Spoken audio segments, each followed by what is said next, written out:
Fair warning, I have never actually played Detective Pikachu. I heard it wasn't that great though, so keep that in mind when watching the rest of this video.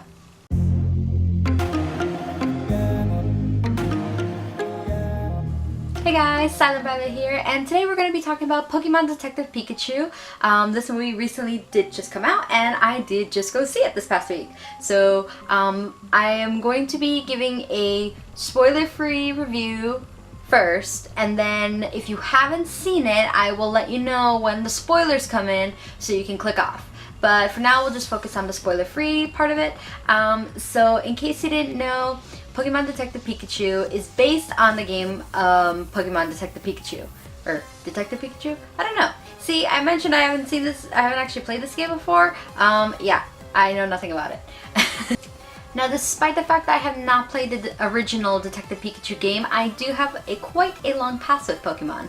Pokemon is one of those franchises that I grew up on, like, no joke, seriously. I can't even remember a time in my life before Pokemon. I think it's because Pokemon the game, the original video game that was made, was released in 1996, which was the same year I was born, and I just remember growing up watching the anime. That's how I first got into Pokemon, via the anime. I remember watching Ash and Misty and Brock like when I was really little, and then watching all of the different continuations. I did kind of drop off during like the Sinnoh region part of the anime, and that's when I was getting into that little phase where I was like, oh, I'm too old for this or whatever, and it just wasn't interesting me that much anymore. Coincidentally enough, that was around my time in middle school. That's when I actually got into the video game. My first Pokemon video game I ever played was in 7th grade. I was introduced to it by my best friend at the time,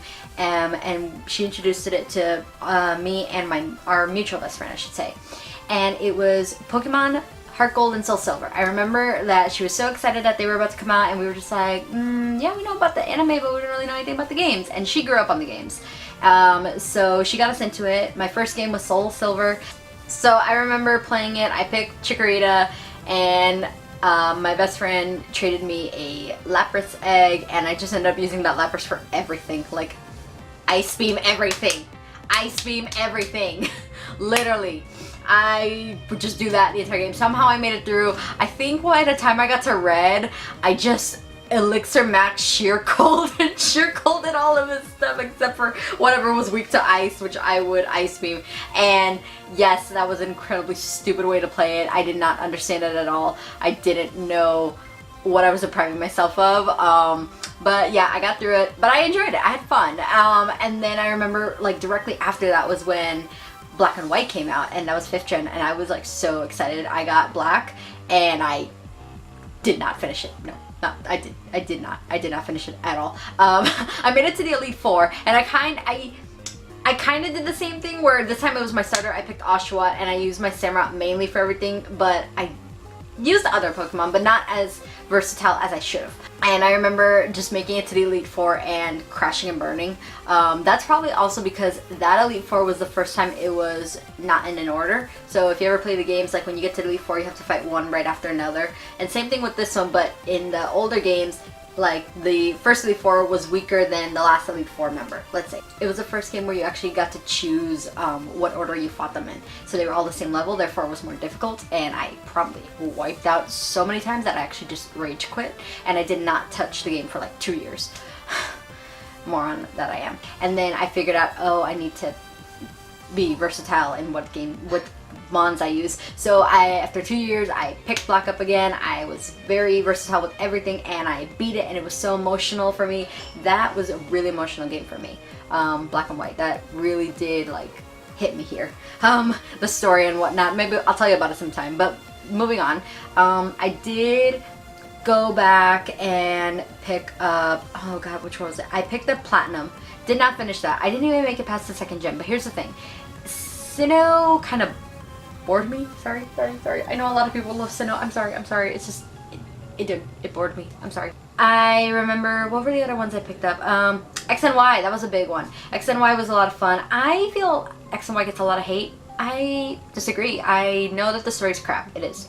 It's crap. And a lot of characters, they're they could be developed further. That could be just because I played Black. I never played Black 2 and White 2, however. Ooh, sorry. I do know what happens, and I did enjoy watching other people play it. Listen, I was a broke kid, okay? Like, at that time, I didn't have a job, so I didn't have enough money for that. But anyway. So yes, I did pick up X and Y. I adored it, though, despite the fact that the story was lackluster and a lot of characters fell flat in compared to Black and White. Have you noticed that Black and White is probably my favorite Pokemon game? I don't know if I mentioned that, but yeah, Black and White are my favorites. But yeah, no, I did love X and Y for the innovativeness of it. Pokemon and me, yo. From X and Y came my favorite Pokemon of all time, Sylveon. Maybe not all time, actually. Lapras still holds a very near and dear place in my heart. And I do really love Decidueye, but you know, Sylveon, top one. Definitely favorite evolution. Oh yeah, Omega Ruby and Alpha Sapphire. That was a lot of fun too. I was actually meaning to go and pick up the home games, but when that remake came out, I was like, okay, cool, I'll just do that. But I did enjoy that a lot. Steven Stone, Be Still My Heart. Like, listen, when I was like younger, like, I know now it's like, oh my god, BTS, and also Benedict Cumberbatch, even though he's married, so I don't really look at him like that. I mean, he's very handsome though. But yeah, no, BTS, I'm just like, oh my gosh, like, Be Still My Heart. No, back then it was Steven Stone and Be Still My Heart. So it was that, and then, oh Jesus, what was the other one? Wow, why am I blanking so hard now? Why am I blanking so hard? Jeez. I think after that was Sun and Moon. I remember, yeah, because I picked up Moon. I love Moon. Moon was a lot of fun. I did not get Ultra Sun and Ultra Moon though, because I figured that was like the exact same remake, and in a lot of ways it is, and in a lot of ways it isn't. And then since that was like the last game that was going to be made on the DSi, I have not, like, I cannot. I know this is going to sound weird because I spend so much money on makeup and BTS stuff and stuff like that, but that's stuff that I feel like is more like useful to me, whereas having to buy a whole Switch just to keep playing Pokemon games at this moment in time is not feasible for me. Maybe one day in the future, especially considering you can play Undertale on the Switch now, which I'm like, yes! But for now, can't do it, so might be a while till I like pick up a new Pokemon game. But as for the ones I do have, you know, love that. So yeah, no, that's my like video game history. And then also during that time when I first got into the games, my friends and I started collecting the cards. We tried to figure out the trading card game. I don't know about them, but I could not understand it. I know I'm really dumb, I'm sorry, but no. So we just collected them and traded them. I still have, like, it's a tin full. I have so many. So that's generally my history. I did go and watch through the X and Y anime. I tried watching the black and white one, that was meh, but the X and Y one, yo. I may be going out on a limb here, and I know my Gen 1 fans probably ain't gonna be too happy, but I think the X and Y anime best out of all the anime. Like, not all the anime, but all the Pokemon anime. But yeah, no, X and Y best. I don't care. Y'all can hate on my girl Serena all you want. She is a queen, okay? I get it. I know a lot of people hate her because she had a crush on Ash. You know what? I related to her, not because of the crush on Ash. I relate to her on the fact that she took so damn long to figure out what she wanted to do with her life. And so damn long to to catch a Pokemon. Because I relate to that. That would be me. That was me. Taking so damn long to figure out what I was going to do with my life. Still haven't properly figured it out. Kind of, sort of, eh. But you know, I relate to her. I relate to her femininity. I relate to, like, her personality. Don't relate to the crush on Ash thing, but I relate to her in every other aspect. I get it. And you know what? Say what you want about that, but my girl went for it. Like, I know all y'all people that should Ash and Misty, I get you. I get you. But my girl Serena actually went for it, okay? That's how she went out with a bang, okay? Say what you want. I don't care. Also, Team Rocket, like, they were both more sympathetic and also more menacing. Like, a lot of the things they did during X and Y was like some of the most menacing stuff I've seen them do. And yet at the same time, a lot of the stuff they did, it was like the most heartwarming stuff I've seen, like, from like them in general. It's so weird. It's so weird. But just, there it is. There it is. So now we come to today's topic, Pokemon Detective Pikachu. I've never played the game. We established that. This is not the first Pokemon movie ever made. There's like 20 other ones. Maybe I'll talk about them sometime. I have a very long history with those two, which we're not going to get into today. But this is the first live action one. This is very historical for that. because a lot of people, when they heard this was happening and they heard that it was going to be live action, a lot of people didn't know if this was going to be like a Who Framed Roger Rabbit thing where like the Pokemon are 2D and then the people are like real people, or if it's actually going to be live action and then they were going to be like CGI kind of thing. In this case, it was the latter. I do remember seeing at first the Pokemon and being kind of weirded out, kind of confused, and Ryan Reynolds plays Detective Pikachu. I remember thinking, okay. A lot of things when the marketing and the news about this movie came out had me very conflicted. Considering this is a video game movie though, I knew I could not have my expectations too high. I rarely have my expectations high for a movie. I think the last movie where my expectations were really high was Avengers Endgame, which, no spoilers, I did really enjoy. It felt very 3 hours longish once I realized it, but it satisfied me. Okay, so that's the last lot, but again, that's Marvel, that's Endgame. This is like the movie that 20 films prior were leading up to it, so that one did work out. Other than that, I can't really remember last time I was like high expectations for a movie that wasn't like DreamWorks or Disney related, and even then I'm always like kind of meh, because you never know. You know, Disney has had their duds in the past, and even though that was a long time ago, you never keep your like guard down. But yeah, no, I went into this movie with so-so expectations, no knowledge of the original source material other than the franchise that it belongs to, and I walked out very satisfied.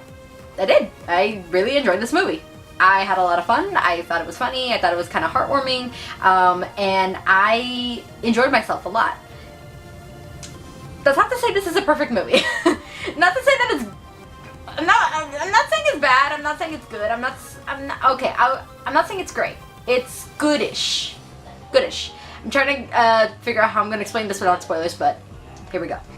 So, what is the plot of this movie? So, Ryan Reynolds voices Detective Pikachu, and Joseph Smith plays this character named Tim Goodman, who is this guy, and he wanted to be a Pokemon trainer when he was younger, but he gave up on that dream, and then something happens, finds out his dad has gone missing,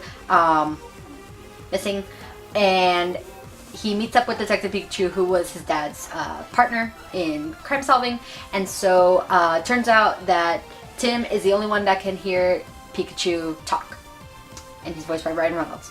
And so now they gotta team up, and they gotta figure out what happened to Tim's dad, and there's a conspiracy going on and stuff's happening. They team up with this girl, I forgot the actress's name, but her name in the movie is Lucy, and she has a Psyduck, and she is a reporter, and they're trying to figure out what happened, what's going on, and if there's a threat. There is a very large threat that's threatening not just Rhyme City, which is the place where the movie takes place, but the Pokemon world in general.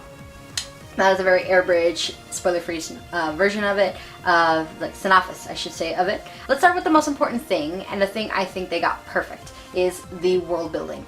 I feel like the world building was very well done. I mentioned that the place it takes place in is called Rhyme City, and if you played any of the Pokemon games, you know that there's no such place as that. We don't know what region this takes place in. Either Alola or Kalos in terms of the variety of Pokemon. So it's not like Unova and OG Black and White 1 where it's just one region of Pokemon, or like Hoenn where it was just one region. It reminds me more of Kalos or Alola where there's a mixture, like there's Pokemon from different regions. More so Alola because there's Alolan Pokemon in it. This isn't very spoilery, maybe. Okay, no, yeah, no, it is. This is my first movie review. I'm trying to be very good with about the spoiler thing, so bear with me. The Pokemon, I like how we get to see them interact with people. I like the designs, honestly. At first, you know, you would think, oh, like, the designs of them, it's so off-putting because we're so used to the 2D animation, and not just 2D animation, but anime-style 2D animation, which is a little different than normal 2D, like Disney. Like, compare anime to Disney 2D animation, and they're very different. So it was very odd seeing at first like how the texture is different with live action, you know, but you know, Pikachu is so fluffy, and then you have Ludicolo with the fur and stuff like that. It's so jarring in a way, but it's also it looks as natural and real as it could. in terms of the, like the designs, which I really enjoyed. I like that a lot. I think it's good and bad for the sake of the movie, because on the one hand you want the world to be very immersive, especially since this is such a beloved franchise, but at the same time you should feel like the story should be more important, shouldn't it? Because if the world is pretty, but once you look deeper in and you find flaws, and you start to see some cracks in the mirror, if you hear what I'm saying. And yeah, let's get to that story. In terms of the story itself, the characters, the acting, like a lot of these are cliches that you've seen before. They're like the estranged father cliche and things like that. Like, I've seen this before, I don't need to see it again, but it's here. In a way, they try to shove it out as quickly as possible just to get it out of the way. They're just like, we know this is a cliche, we're just gonna put it out there real quick and then we're gonna get back to the other stuff, which in a way I kind of appreciate. I'm like, okay, well they know, so we'll just get that out of the way. Acting, as far as I know, like, okay, Ryan Reynolds did great. I didn't think it was gonna match as well, but he did great. The expressions, because he did the mocap for Detective Pikachu, the expressions are great. The emotion, like, it's Ryan Reynolds, I know it's Ryan Reynolds, but like in those moments, you know, it's Pikachu, okay? It's cute. The guy that plays Tim, Justice Smith, I've seen him before. I saw him in Jurassic World Fallen Kingdom.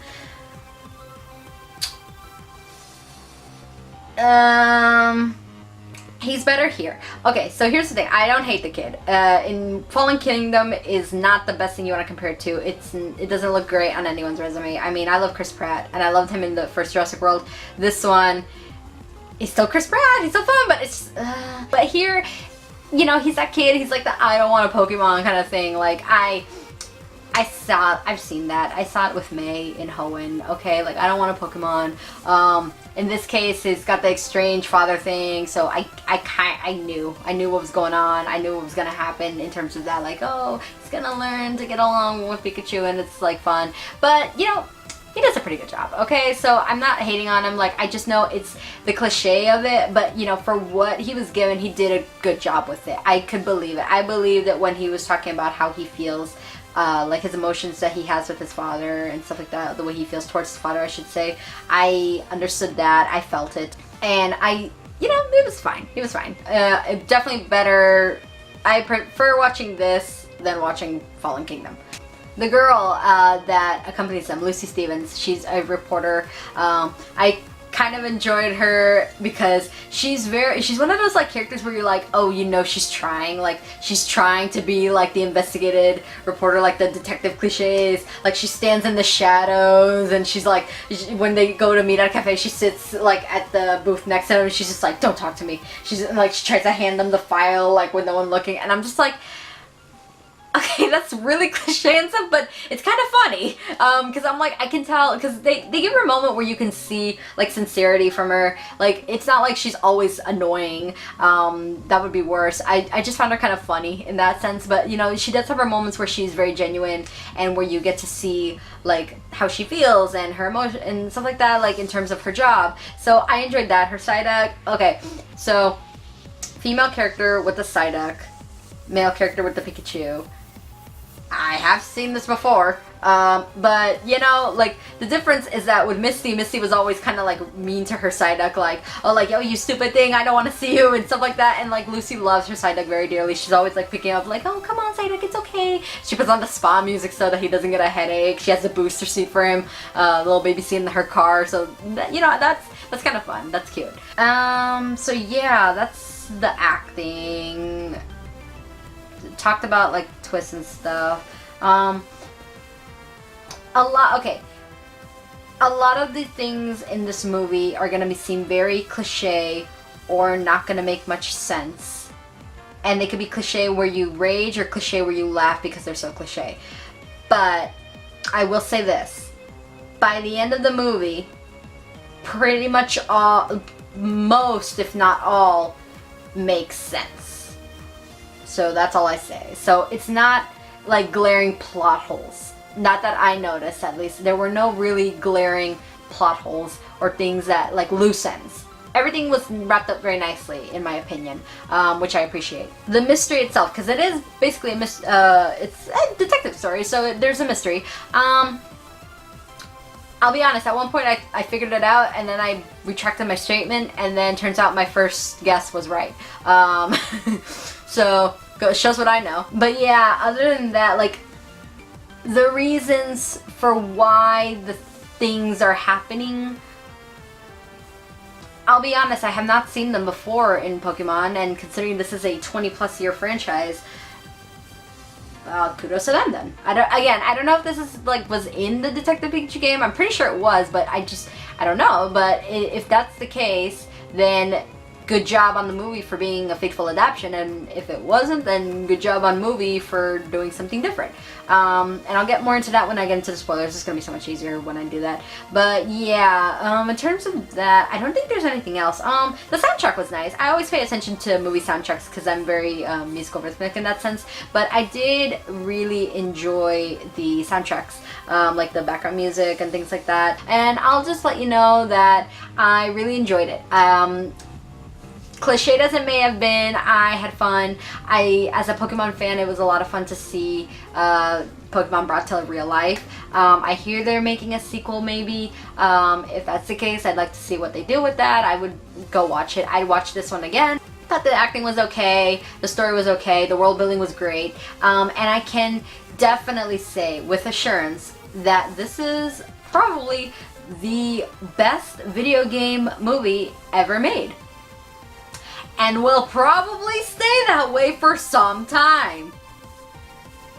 So yeah, if you haven't seen the movie, this would be the part where you click off. Thanks for watching, like, comment, and subscribe, and all that fun stuff. And yes, spoilers from here on out. So if you haven't seen the movie, click off, go watch it, and then come back. I will give you a minute.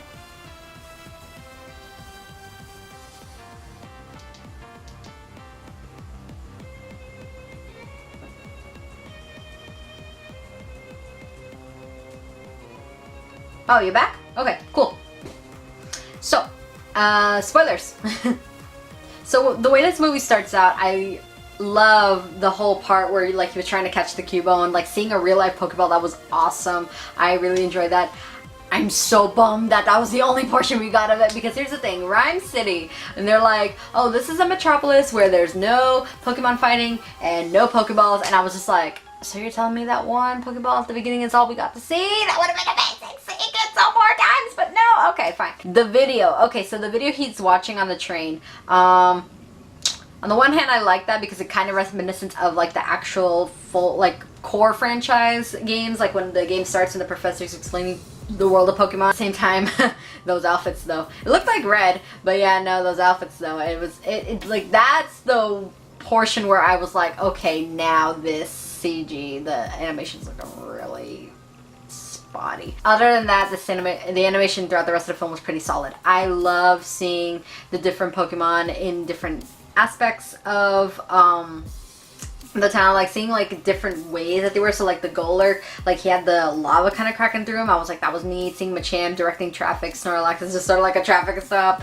I feel like, my friend mentioned this, is Growlithe like the go-to Pokemon for everyone in that city, because they were just everywhere, especially for like the police. I was like, okay. Also Trico. I did like seeing, like, you know, the artillery doing the sushi thing and the A-Pump. Okay, so I remember in the trailer the A-Pumps. I know I'm jumping around, but you know, a lot of stuff was in the trailer, like him saying like, oh, you're just as good as your dad. He's like, nah, I'm not. And then Pikachu showing up. So before Pikachu shows up, he releases this purple, like, red tube of gas, and you know, at first you think, oh, is that what's gonna make him be able to like hear Pikachu talk? And even he sort of says it, but like it didn't work with any other Pokemon, so obviously it didn't work. But yeah, no, that gas is what makes the Pokemon kind of go crazy, and so that's why you, when the trailer you see the Apom, because in the trailer I was like, why is Apom looking so vicious? And like, because it's affected by that gas. So that sequence of the Apom, I was like, first off, that's a lot of Apom, Jesus. But it was kind of, you know, it was interesting to see that, because you don't really see wild Pokemon attack you unless you're in Hoenn and like it's the professor with the Poochyena and stuff. But other than that, like, you don't see them attack people like that, that I remember. Maybe the Ultra Beast, but even then, they don't really count.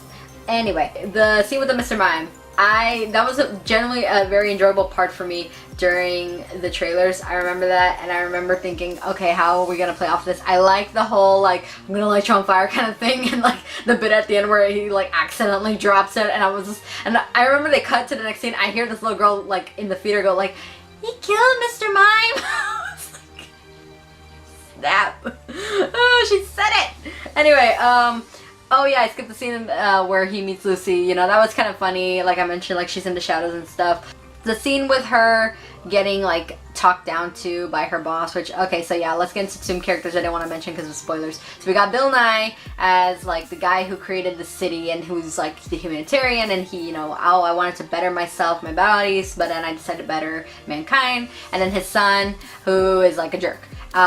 So that's where I'm like, I thought at the first moment, I was like, okay, is it the son? And then I was like, no, wait, it's gotta be Bill Nye, like sweet dad kind of thing, like, you know, sweet grandpa figure looking, whatever, you know, old man, he's sweet and nice, it's gotta be him. And then later it's like, oh, it was the son. I'll get to that later. But yeah, no, seeing the son talk down to Lucy that way and be like, oh, you know, you get a better sense of fashion, like, oh, you know, you just stick to your little, you know, cutest Pokemon columns kind of thing, like the BuzzFeed kind of stuff. I was like, okay, so that's where we get to see Lucy, like, why maybe she wants to be, like, so like this about being a reporter. She's like, I'm a reporter and things like that, because, you know, she wants better for herself. And, you know, we've had bosses where like they shit talk us, so like I get it, I get that. The little attraction, her and Tim, I'll get to that later too, but for now I'll just say that I felt pretty natural, that kind of thing. We're just kind of like awkward, but you know, I've seen it, but I'll get to that later.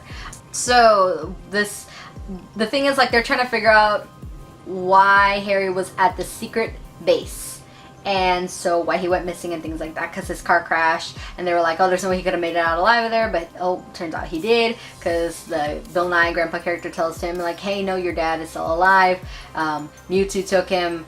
By the way, Mewtwo's in this movie. You seen that in the trailer? Oh yeah, Mewtwo was in the facility and he escaped, because that's at the beginning scene. Wow, I'm telling you, it's really out of order, aren't I? But yeah, Mewtwo's at the beginning of the scene. Seems like he's the one that makes the car crash and took Harry Goodman, which is Tim's dad, and left the Pikachu with amnesia. So that's our mystery, folks. We're gonna solve it. So onto the mystery solving. So that's after they talk to Lucy, after they talk to Mr. Mime, who tells them that the lead that Harry was after was at the underground fighting ring. That's where we meet Omar, who plays Sebastian, which is the guy with the Charizard. Turns out he's got the purple gas too, and makes Charizard go kind of like nuts so that he can fight Pikachu. And because Pikachu has amnesia, turns out he doesn't remember his moveset. So that scene's kind of fun. Diplo is a DJ in there, that's kind of funny. Getting to watch Gengar fight a Blastoise, we didn't get a lot of it, but we did get to see a good portion, and you know, I was like, nice. I love Gengar, I love Blastoise, seeing them duke it out was pretty fun. And then we have like Pikachu trying to fight Charizard, and then Tim stepping in, you know, trying to help and just making things worse. Yeah, I did enjoy the fact that he was just like, oh yeah, let's throw a Magikarp at him, like that'll work. 'Cause the problem is that, you know, Sebastian grabs onto Charizard, but he has like a bunch of those purple dials and they just explode, and then all the Pokemon are going nuts. And so they get some information out of him saying where to get the purple vials. He just says the doctor got him to him, and you know, he leaves, and then they throw a Magikarp at Charizard. It doesn't work. But then Charizard gets like kind of mellowed down, like he comes down from the high, and Magikarp evolves into Gyarados, which was pretty funny. And I was just like, okay, nice, Gyarados. I was like, oh snap. But yeah, gets him out, and then Tim gets arrested because this is a city with no Pokemon fighting. That underground fighting place was illegal, so he gets arrested, and like the detective's like, nope, look, your dad, he's good, done, gonzo. Done, done, done. That's when they actually get to meet Bill Nye proper. We get to see a Flareon and his bodyguard, and that is when he tells them, no, I have this technology that lets me see things like throughout the city, like super crazy technology that we'll buy it. We're gonna suspend our suspension of disbelief. Yeah, we're gonna suspend our disbelief enough to believe that they can see and hear perfectly all of this stuff that's going on. So he shows him the crash, shows him Mewtwo did it, and he took Harry's dad and gave Pikachu amnesia, and that's that. And so he tells him, well, now you gotta figure out why Mewtwo did it and where he's keeping your dad. So they meet up with Lucy and her Psyduck, and they go to the secret facility where Mewtwo was at. And on the one hand, here's where one of the cliches comes in. On the one hand, I was thinking, okay, why is it that like in these kind of movies, especially when it's like teenagers or young adults, why is it always so easy for them to get into the bad guy's secret base? Makes no sense. Shouldn't there be like more security or something? Like if this were the real world and like the mafia, don't you think there would be more like security or like booby traps or things in place to make sure people can't get in so easy? They're just snooping around. And then I thought about it and I'm like, no, this is perfectly in place with the Pokemon franchise. Because think about how many times you've played Pokemon and you have to like infiltrate the enemy's secret base. How easy was it for you to get in? Like, I'm thinking when you have to go to Lysandra Labs in X and Y, like, you just fight some people, like, Pokemon battle, and you walk in, and you just explore, and you'll battle people. Same with, like, the Aether Foundation in Sun and Moon, like, you know, so it's very facilitated, you know, Gladion gets you a ship, and you're off you go, and you're in, and you just infiltrate it, and you explore, and you snoop, and all that. Team Magma and Team Aqua, you know, just find their base and go right through. Like, this always happens. Like, you just infiltrate the base, even though you're a kid. So I was like, it's in any other movie I would be furious because I'm like, that's too easy, but in the realm of Pokemon, makes sense. So yeah, they're exploring and they find out that, you know, the company, because, you know, Bill Nye's son is in charge of the company now that Bill Nye's kind of old, and he tells them that his son is behind us. He knows his son is behind us. He's like, he's trying to like destroy the Pokemon, or because he hates Pokemon because Bill Nye hasn't been a good dad. Parallels. And so they're in there and they realize that they've been experimenting on Pokemon. So they have some Greninjas and they're in these pods and they look kind of weird, and so like their power levels are like through the roof. Like, and apparently like there's some Torterra, and they said that they're like doing some growth experiments. Seems they haven't started yet. So they just keep snooping around, and while Lucy and Psyduck are taking pictures and stuff so Lucy can report on it, Tim and Pikachu go into the chamber where Mewtwo was in, and remember at the beginning Mewtwo escaped. In this case, they use the hologram technology to look back, and they see the doctor, Dr. Laurent, who's played by Rita Ora. She's a doctor. She's the one running tests on Mewtwo, and so they see that they had Mewtwo in there, and that apparently Harry had some hand in finding Mewtwo. And so he helped them find them, and so then flash forward to Mewtwo escaping, and then that's when on their way, like they're there, and like when they got in, the security cameras found them, of course, so there is security at least. And then Bill Nye's son, I keep calling him that, but I forgot his name, so let's call him, yeah, let's just keep calling him Bill Nye's son. So Bill Nye's son, he's in the car and he's like releasing the Greninja on them, and this is the part where I was just like, okay, because he's the bad guy and he's got the black shades, and I was like, oh no, we'll get to that. Anyway, so he releases the Greninjas attack them, they gotta escape, and they go through the woods and they're like closing in on them. So Pikachu's just like, oh, we have to set off Psyduck's headache, because they mentioned earlier, oh, his headache has a potential, like his psychic energy to kill them all. So he sets off his headache, and then Psyduck does like the Psywave attack, and the Greninjas, you know, are defeated. And then the forest starts collapsing all over them. And this is a sequence where it looks very interesting, like the way like they jump around the trees. And again, this is like kind of operating on that kind of video game logic kind of thing. Like, I'm like, hey, you guys look like you're jumping on those trees like very easily. Anyway, but yeah, no, and the way you're thinking, did Psywave really cause all this? No, it turns out that they actually did do the Torterra growth experiments, because that is like the forests are a bunch of Torterras. Like the mountains, everything is a giant Torterra garden with gigantic Torterras. Think the lion turtle from Last Airbender, and then think of like 6 more of them. That is your forest. That is what they're up against. And so during the sequence, Pikachu gets fatally injured, and they communicate with a Bulbasaur. Like, once they're safe, there's a Bulbasaur comes out. I was like, oh, so cute. And Tim's like getting emotional, and he's like, Pikachu, don't die, please. So he sees like there's a Bulbasaur watching, and he begs him, please, I need to find like a healer Pokemon or something to take him to. So Bulbasaur leads Tim and Pikachu, like a bunch of Bulbasaur I should say, lead them in that little sequence you see in the trailer where like they're walking all the Bulbasaur in the not Moldsmal.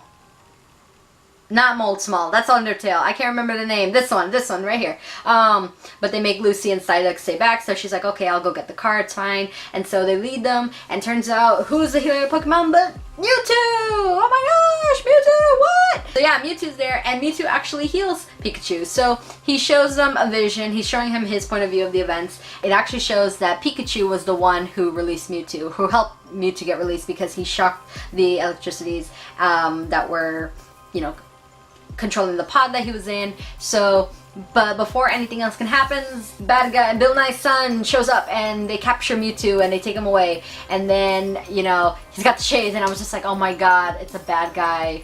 He's got the shades. How cliche can this movie get? Jesus. Anyway, so then they make it back to the car, and Pikachu's like, no, I betrayed Harry, I could betray you, and it's that cliche where you're just like, the heroes are gonna get separated, like there's a fight or something, but Tim like is like, no, it's not you, and things like that, like, I know you wouldn't do that, and then so Pikachu shocks him, and so he lets him leave, and I'm just like, okay, I've seen it, just hurry it up. And the good news is that it doesn't last that long, okay? Like, it's not super long, and it's not, well, not to say it's not super long, because it's like the same amount of length. It's not super angsty. So it's not like where everyone's just like really sad, like, oh, I'm so sad, like I'm so defeated, like, and nothing will ever be right again. They don't do that, thank goodness. Instead, we get Pikachu walking down alone, and he's singing the Pokemon theme song. It's so dumb, but I love it so much because it's something different, darn it. It's not like the rain and like he's like, I'm a monster or something like that. He's just like, I want to be the very best that no one ever was. I'm like, thank you very much. Oh god. Meanwhile, Tim, Lucy, and Psyduck make it back to Rhyme City, and there's going to be a parade going on. And so they realize that the sun is put, you know, in all of the parade balloons, like there are a bunch of Pokemon, and they look kind of like the 2D version of Pokemon, which I was like, okay, cool, that's a cute little nod there. They're filled with the purple gas, and for some reason, like, they're going to release the purple gas, and they're going to, you know, make all the Pokemon in the city go nuts. For what reasons? We don't know yet. Maybe to make people believe that Pokemon are dangerous and that they should be outlawed or something. Who knows? Oh, we don't know, because the movie doesn't actually, like, give us a reason. But, you know, we'll get to that. Anyway, so they split up. Tim decides to go talk to Bill Nye and let him know, hey, you know, your son, he's captured Mewtwo, and then Lucy's gonna try to find some way to report, like, what's going on. So Tim goes up to Bill Nye's tower to let him know what his son is doing, and then we come back to Pikachu, and he's singing the Pokemon theme song, and it turns out he's actually walking on the bridge where the accident happened, and he's starting to get little pieces of memory back, like not so much his memory, but he feels like, oh hey, wait, this is familiar, wait, this is the bridge that we crashed on. And then he realizes that it wasn't Mewtwo who attacked the car, it was Greninja, because he finds Greninja's ninja stars there around the scene of where it happened. But wait a minute, you might say, didn't Bill Nye show you that it was Mewtwo who attacked? Oh no! He manipulated it! Bill Nye's the bad guy! And that's where I was like, of course the kindly one was the bad guy, but how is he in cahoots with the son? Who knows? We'll figure that out later. Meanwhile, Tim goes up and sees Bill Nye and turns out, yep, bad guy. He's got Mewtwo. His son got a Mewtwo. And so what happens is that Bill Nye says, oh, I spent so long trying to fix my own self because he's in a wheelchair. He's like, I realized that the only way I can do it is to evolve with Pokemon. So his plan is to, like, using the purple gas, he'll make Mewtwo, like, inhale it. That'll make him docile enough so that Bill Nye can put his consciousness in Mewtwo's body. So basically he's taking over Mewtwo. Like, his mind is gonna be there. His body's in the wheelchair, but his mind is in Mewtwo, and he's controlling everything. It's like, okay, wow, I just thought of an example, and it's a really bad example, but you know the Scooby-Doo movie where, like, the monsters suck out the souls of, like, the college students, and then they put themselves in there, and, like, their souls in there, so they're controlling the body, but it's them in there? Yeah, like that. I can't believe of all the things I could think of, I thought of that one first. Anyway, he succeeds in that, and, he is going to do that to everyone. He goes out as Mewtwo and, you know, cuts open all the balloons, and all the Pokemon are, like, going nuts, and then he starts fusing people with Pokemon, and then, you know, Lucy fuses with Psyduck, and things are going wrong, and then meanwhile, Tim is there, and he opens this closet, and turns out the sun is in there tied up. But wait, there's the sun, and he's wearing shades! Oh my god, it was a Ditto. So earlier we saw that the guy has a Ditto, and if you haven't played Pokemon, well-known fact in the Pokemon community, Ditto is the worst Pokemon to use. Like, you have to take a turn to transform. His stats are awful. No one ever uses Ditto. The movie actually goes as far to say, oh my god, Ditto's like the worst Pokemon. And turns out the bad guy has a Ditto, and the Ditto shapeshift into his son and also his bodyguard from earlier, and that's why the shades. And I was like, yes, the shades! It makes sense though. It's like so cliche, but it makes sense because when Ditto transforms, he can never get the eyes right. So like when the sun, like when the bodyguard, I should say, takes off the shades and you just see the little black dots, I was like, it makes sense.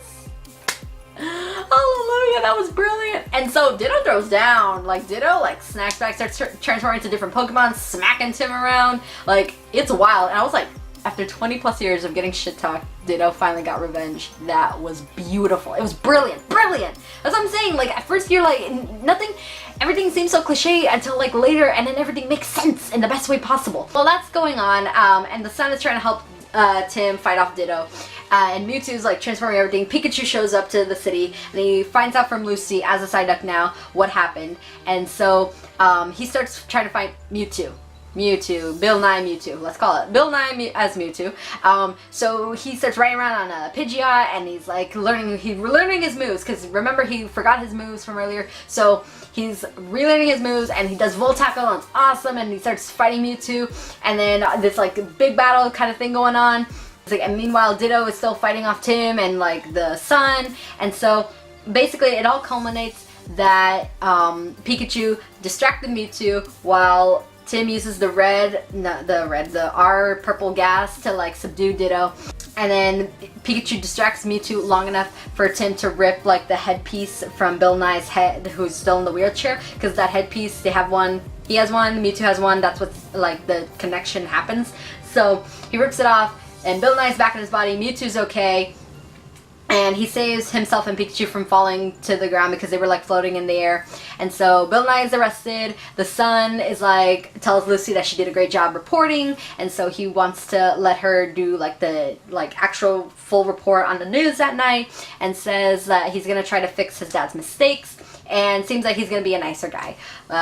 Great. And then, oh, there was that one scene. I mentioned the romance. So, not much of a romance. There's no kiss. Like, they just end up saying to each other, you know, oh, I'll see you around. Like, good luck with the report. And she's like, and like that shy smile kind of thing. But the thing is, at one point, the Ditto actually transformed into Lucy with the dot eyes. And then, like, Tim's just like, listen. He's like, you cannot transform into the woman that I am attracted to. And I actually enjoyed that. I like that he didn't just say, like, the woman I've fallen in love with, it's been a day. No, he's just like, he's being real. He's like, I'm attracted to her. She's like, you could have said my friend or something, but he's like, I'm attracted to her. I was like, okay, that's real. I get that. Okay, I'll bite. And so then, like, wait, there's still one last mystery left, though. Like, where's Harry? Turns out, Mewtwo says that he's like, the father you have been looking for has been with your side all along. For a second, I thought he was gonna say the other detective, the one with the Snubble, which I would, but then my brain was like, no, Carla, that's stupid. Just because like their names both start with H, I was just like, is that him? No. It turns out that Pikachu is actually Harry. What do I mean by that? So when the crash happened, Harry's Pikachu, according to Mewtwo, was willing to let Harry fuse, like take over his body to find out everything that's going on. So Mewtwo had fused them together. So now that the job has been done, Mewtwo separates Harry and his Pikachu from one another. And so then it cuts to a little while later. It seems that Tim is about to board the train to go back to his hometown where his grandma is. By the way, the reason why him and his dad are estranged is because, you know, after Tim's mom died, Harry threw himself into his work, and so then they grew estranged, you know, that kind of story. And he was just raised by his grandma. Anyway, so he's about to board a train, and then you see Pikachu show up with the little detective hat. You're like, oh, there's Detective Pikachu. And who's next to him? Ryan Reynolds, who is playing Harry Goodman in real life. So that's when I was just like, okay, so that's why it seemed weird that like he's, you know, Detective Pikachu has that voice, because you would think that it might be like some other voice, like a cutesy voice, because you do hear Pikachu's actual voice when he's trying to talk to other people, and you hear what they're hearing. They, you know, they just hear Pika Pika. So in this case, I was like, okay, it makes sense why he has that voice. It's actually a man fused with the Pokemon, so okay.